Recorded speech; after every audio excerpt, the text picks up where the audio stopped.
Hello students, this is Akash Kumar, a commerce teacher, and this is the second video lecture of chapter 1 business environment. In my previous video lecture, I already explained about the business environment, features and importance. And in this video, I will explain about the dimensions of business environment and micro environment. So let's start today's video lecture. I hope आप सभी को समझ में आ गया होगा कि business environment है क्या और हम लोग बिजनेस इन्वायरमेंट को क्यों स्टडी करते हैं, क्या इंपॉर्टेंट इसको स्टडी करने का. Clear? So the next topic is business dimensions of business environment. Basically they are main two dimension और parts of business environment, that is micro environment और micro environment. Micro environment, it refers to those internal or external factors which exercise a direct influence on the working and performance of an individual business organization. अगर micro environment की बात करें तो वो सारे internal और external factors जो individual business organisations के परफॉर्मेंस को डायरेक्ट रूप से इन्फ्लुएंस करती है, डायरेक्ट रूप से प्रभाव डालती है, उसे हम लोग माइक्रो इन्वायरमेंट बोलते हैं. ठीक है? This micro environment constitutes with two factors, that is internal factor or external factors. So first is internal factor. Internal factors refers to all those factors which influence the business and present within the business itself and are under the control of the business. अगर हम internal factor की बात करें तो ये business के अंदर ही available होती है और बिजनेस के कंट्रोल में होती है. ठीक है? और बिजनेस के सक्सेस को इन्फ्लुएंस करती है. Clear? The main internal factor which influence business organizations are as follows. Number 1 is corporate culture. अगर corporate culture की बात करें तो every business has its own culture. Cultures means values, beliefs and attitude of the founder or top management. अगर value की बात करें तो हर बिजनेस की अपनी वैल्यू होती है, जिस वैल्यू पे वो बिजनेस काम करती है. वैल्यूज मीन्स कि किस तरह से कंपनी की एम्प्लॉय और मैनेजमेंट आपस में इंटरेक्ट करेंगे, किस तरह से कंपनी अपने कस्टमर्स, इन्वेस्टर्स के साथ इंटरेक्ट करेगा. क्लियर? अगर ये कल्चर कंपनी के हर मेंबर के द्वारा शेयर किया जाए तो कंपनी ज़्यादा सक्सेसफुल होगी. फॉर एग्जांपल नारायण मूर्ति जो इन्फोसिस कंपनी के फाउंडर हैं. नारायण मूर्ति की जो वैल्यूज थी, बिलीव्स थी, एटीट्यूड, उस वैल्यू, बिलीफ और एटीट्यूड के बेस पे ही आज इन्फोसिस जो एक आईटी कंपनी है, इंडिया की largest company. Clear? Similarly the strong culture have contributed the success of Wipro Corporation and Tata Steel which is formerly known as TISCO. ठीक है?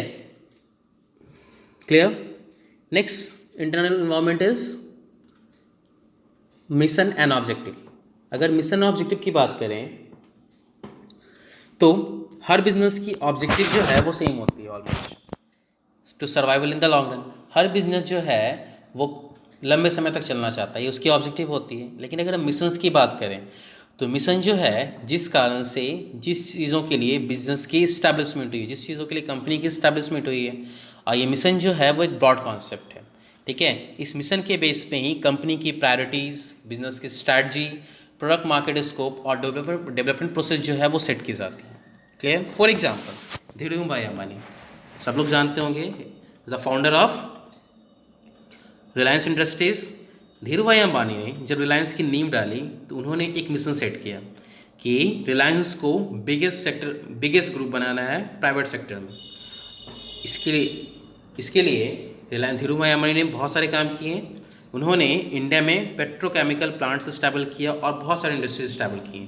और आज धीरू भाई अंबानी की जो रिलायंस ग्रुप है इंडिया की बिगेस्ट ग्रुप है प्राइवेट सेक्टर में. सेम रैनवैक्सी मिशन जब इस्टेब्लिश की गई थी तो इसकी एक मिशन सेट की गई कि to become a research based international pharmaceutical company और led it to the foreign markets.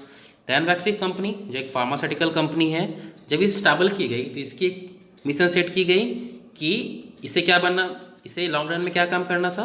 तो ये जो है research based international pharmaceutical company stable करना चाहती थी और साथ साथ फॉरेन मार्केट में इंटर भी करना चाहती थी। डैट मीन्स रैनबैक्सी ने जो भी काम किया, जो भी पॉलिसीज़ बनाए, जो भी स्ट्रैटजी बनाई, ठीक है, जो भी प्रायोरिटी सेट किया, वो किस चीज़ को ध्यान में रखिए, तो अपने मिशंस को ध्यान में रखते हुए। Understood? Next is top management structure. अगर हम बात करें मैनेजमेंट स्ट्रक्चर की, तो हर ऑर्गेनाइजेशंस में मैनेजमेंट के 3 स्ट्रक्चर होते हैं, टॉप, मिडिल और लोअर। अगर टॉप मैनेजमेंट स्ट्रक्चर की बात करें तो बेसिकली टॉप मैनेजमेंट पे बोर्ड ऑफ डायरेक्टर्स होते हैं, सीईओ होते हैं, एमडीज, डिग्री ऑफ प्रोफेशनलिस्ट, है ना, जो जिसके डिसीजन कंपनी की सक्सेस पे इंपॉर्टेंट रोल प्ले करती है। अगर ये मैनेजमेंट क्वालिफाइड है, ठीक है, तो आपकी बिजनेस जो है वो आगे की ओर बढ़ती रहेगी। इनमें अगर डिसीजंस लेने की कैपेसिटी है तो आपकी बिजनेस जो है वो आगे की ओर बढ़ती जाएगी, अदरवाइज बिजनेस जो है वो नीचे गिरता चला जाएगा। Number 4 is power structure. The internal power relationship between the board of directors and the chief executive is an important factor. अगर पावर स्ट्रक्चर की बात करें तो इंडस्ट्री कंपनी के अंदर में जो पावर इंटरनल पावर रिलेशनशिप होती है किसके बीच में, तो बोर्ड ऑफ डायरेक्टर्स और चीफ एग्जीक्यूटिव ऑफिसर सीईओ के बीच में, ये भी कंपनी की सक्सेस पे, बिजनेस की सक्सेस पे एक इंपॉर्टेंट रोल प्ले करती है। Clear? Number 5 is company image and brand equity. Company image और ब्रांड इक्विटी, कंपनी की इमेज जो है वो कंपनी के लिए एक इंपॉर्टेंट रोल प्ले करती है। तो the image and brand equity of the company play a significant role, ठीक है, एक इंपॉर्टेंट रोल प्ले करती है। क्यों? For raising finance in the market से फाइनेंस रेज करने में, अलायंस करने में, choosing dealers and suppliers, launching new product. अगर कंपनी को अपनी न्यू प्रोडक्ट लॉन्च करनी है तो भी तब उसकी ब्रांड इक्विटी उसे हेल्प करती है। Entering foreign markets, that means company को अगर मार्केट में कुछ भी करनी हो तो ये तभी कर सकती है जब कंपनी की मार्केट में ब्रांड वैल्यू, इमेज जो है वो बहुत अच्छी हो। फॉर एग्जांपल, आज रिलायंस मार्केट में कोई भी प्रोडक्ट लॉन्च कर दे, रिलायंस की ब्रांड वैल्यू, मार्केट में वैल्यू बहुत अच्छी बनी है, इस कारण से आज अगर वो कोई भी प्रोडक्ट लॉन्च कर दें तो सिंपल सी कस्टमर उसकी प्रोडक्ट को खरीदेंगे। Clear? Next is human and other resources. The competence, moral and motivations of employees play a vital role in the success of the firm. अगर कंपनी के पास अच्छे employees हैं, एडुकेटेड एम्प्लॉयज़ हैं, competence employees हैं, तो ये भी कंपनी के सक्सेस में, बिजनेस के सक्सेस में, फर्म के सक्सेस में एक इम्पॉर्टेंट रोल प्ले करती है। Next is external factor. It refers to all those factors which influence business exists outside the business and business has no control over these factors. अगर external factor की बात करें तो वो सारे फैक्टर्स जो बिजनेस के बाहर अवेलेबल हैं, बाहर से ही बिजनेस के परफॉर्मेंस को अफेक्ट कर रहे हैं और जिस पर बिजनेस का कोई कंट्रोल नहीं होता, उसे एक्सटर्नल फैक्टर बोलते हैं। For example customer. और कस्टमर की बात करें तो कस्टमर जो है बिजनेस का गॉड होता है। The people who buy a firm's product and services are its customer.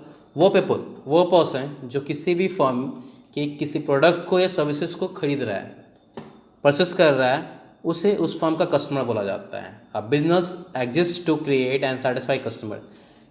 A firm may have different type of customer like individuals, household, government department, commercial establishment etcetera. अगर एक firm की बात करें तो इसके अलग अलग टाइप के कस्टमर्स हो सकते हैं। इंडिविजुअल भी हो सकते हैं, हाउस होल्ड्स भी हो सकते हैं, गवर्नमेंट डिपार्टमेंट्स भी हो सकता है, कॉमर्शियल एस्टैब्लिशमेंट भी, या और भी कोई। क्लियर?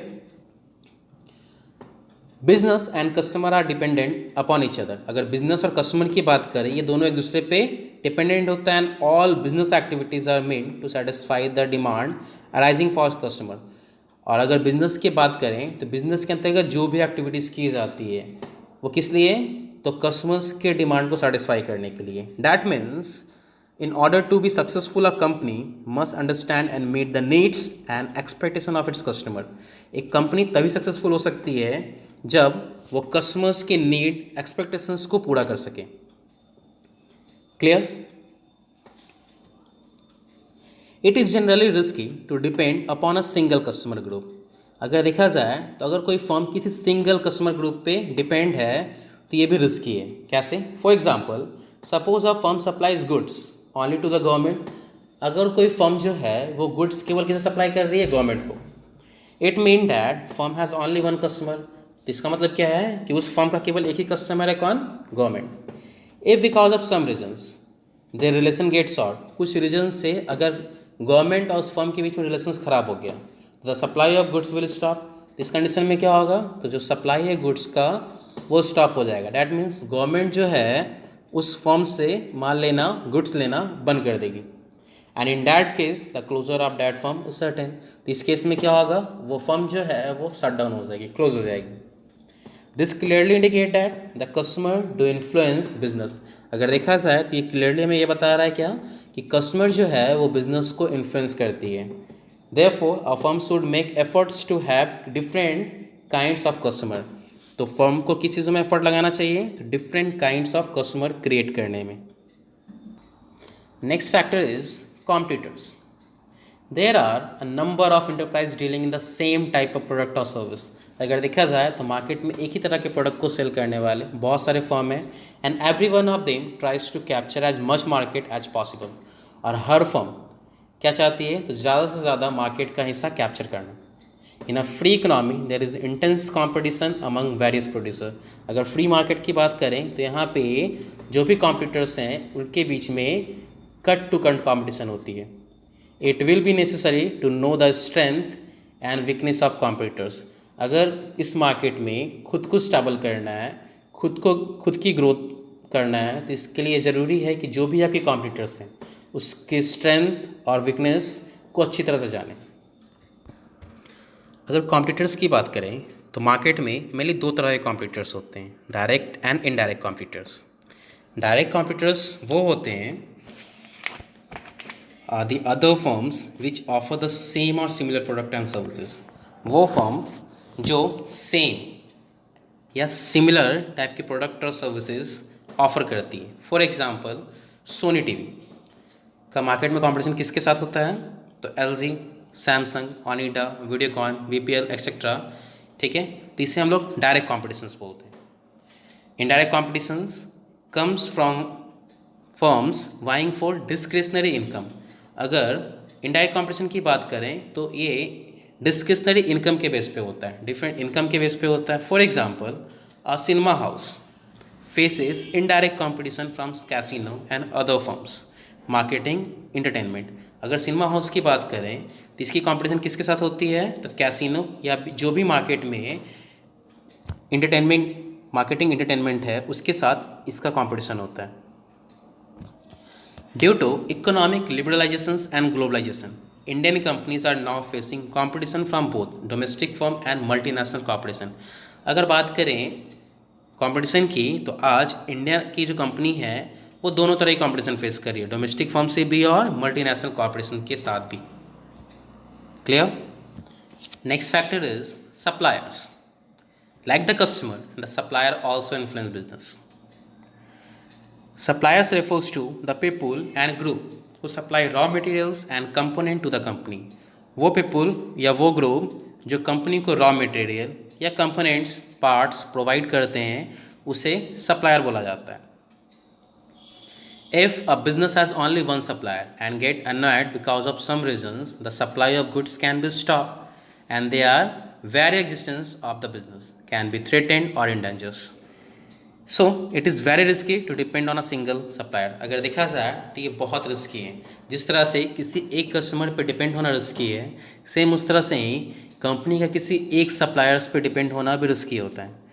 अ स्ट्राइक और any other production problem of the suppliers में cause interruption in manufacturing. Suppose अगर सप्लायर्स के द्वारा स्ट्राइक हो गया और उसके द्वारा सप्लाई जो है वो रोक दिया गया, तो इससे क्या होगा कि कंपनी की जो मैन्युफैक्चरिंग प्रोसेस है वो रुक जाएगी। इसलिए therefore it is advisable to develop and sustain multiple source of supply. इस कारण से कंपनी को एक से ज़्यादा सोर्सेज सप्लाई के बना के रखने चाहिए ताकि उनकी मैन्युफैक्चरिंग ना रुके और सप्लाई होता रहे। Next factor is marketing intermediates means middle man. Several marketing intermediaries help a company in promoting, selling and distributing its product to consumers। अगर देखा जाए तो मार्केट में बहुत सारे इंटरमीडिएट्स हैं, मिडिल मैन है जो कंपनी को प्रमोट करने में, सेल करने में और उसके प्रोडक्ट को डिस्ट्रीब्यूट करने में हेल्प करती है। Middle man like agents, wholesalers and retailers serve as a link between the company and its customer. जो भी मिडिल मैन होते हैं like agent, wholesaler and retailers, ये कंपनी और कस्टमर के बीच में लिंक का काम करते हैं। The marketing intermediates play a significant role in developing any business unit. अगर मार्केटिंग इंटरमीडिएट्स की बात करें तो एक इम्पॉर्टेंट रोल ये भी प्ले करती है बिजनेस को सक्सेस करने में। They are those person who reduce the distance between the producer and agents. ये मिडिल मैन वो पर्सन होते हैं जो प्रोड्यूसर और एजेंट्स के बीच की डिस्टेंस को कम करते हैं। क्लियर? अब यहाँ क्वेश्चन ये है कि ये मार्केटिंग इंटरमीडिएट्स या मिडिल मैन किस तरह से बिजनेस को अफेक्ट करते हैं। तो for example, a company sell it goods with the help of agents. अगर कोई कंपनी है वो अपने गुड्स को एजेंट्स के माध्यम से सेल कर रही है मार्केट में, and if because of some reasons all the agents get annoyed with the company. और किसी खास रीज़न से सारे एजेंट्स जो है वो कंपनी से नाराज़ हो गए, ठीक है, तो इस कंडीशन में क्या होगा, तो जितने भी एजेंट्स हैं that refuse to sell its goods, तो सारे एजेंट जो हैं वो कंपनी के गुड्स को सेल करने से मना कर देंगे। तो इस कंडीशन में क्या होगा, तो कंपनी की जो गुड्स है वो सेल नहीं हो पाएगी। Clear? Next factor is financiers. The share holders, financial institution, debentures holders and bank provide finance to a company. किसी भी ऑर्गेनाइजेशंस के लिए, किसी भी कंपनी के लिए या किसी भी फर्म के लिए उसके ब्लड का काम फाइनेंस करता है। जिस तरह से हमारा बॉडी बिना ब्लड का रन नहीं कर सकता, सेम उसी तरह से फाइनेंस के बिना कोई भी कंपनी या कोई भी बिजनेस ग्रोथ नहीं कर सकती। किसी भी फर्म या किसी भी कंपनी की फाइनेंशियल कैपेसिटी, पॉलिसी और फाइनेंसर की एटीट्यूड उस कंपनी का एक इम्पॉर्टेंट फैक्टर होता है। For example, the company can not raise funds through the shares if the financiers are not risk taking. Example के तौर पे कंपनी जो है वो शेयर्स के थ्रू फंड रेज नहीं कर सकती है। कब? जब जो उसके फाइनेंसियर्स हैं, जो उसके शेयर होल्डर्स हैं, वो रिस्क नहीं लेना चाहते हैं तब। Clear? Next is public. Public means all those group who have an actual or potential influence in the company or who influence the company's ability to achieve its objective। अगर public की बात करें तो वो सारे ग्रुप जिसका interest company में है और जो कंपनी की एबिलिटी को इन्फ्लुएंस करती हो उसे पब्लिक बोलते हैं। For example, media group, environmentalist, non government organisations, NGOs and local community are example of public. This publics can both positive and negative impact on a business. For example, the local population can oppose some established firm whose business is exceptionally noisy। Example के तौर पे कि अगर local population, अगर suppose कोई local में आसपास में कोई फर्म स्टेबल हो गई जो बहुत नॉइज़ कर रही हो, तो वहाँ की जो लोकल पॉपुलेशन है उसे अपोज करेगी, उसे बंद करने के लिए। Similarly, if the media give some favourable report about a particular company, same उस तरह से ही अगर मीडिया किसी पार्टिकुलर कंपनी के लिए कोई फेवरेबल रिपोर्ट दे, उसके बारे में बहुत अच्छा लिखे, तो इससे क्या होगा, the price of its share can register and increase on this account. तो इससे क्या होगा कि जो शेयर मार्केट है उस मार्केट में उस कंपनी के शेयर की रेट बढ़ जाएगी। क्लियर? सो आज की वीडियो लेक्चर क्लास यहीं ख़त्म होती। आई होप आप सभी को समझ में आ गया हो कि बिजनेस इन्वायरमेंट के कितने पार्ट्स होते हैं, माइक्रो इन्वायरमेंट क्या है, इंटरनल फैक्टर और एक्सटर्नल फैक्टर्स क्या हैं। क्लियर? Thank you.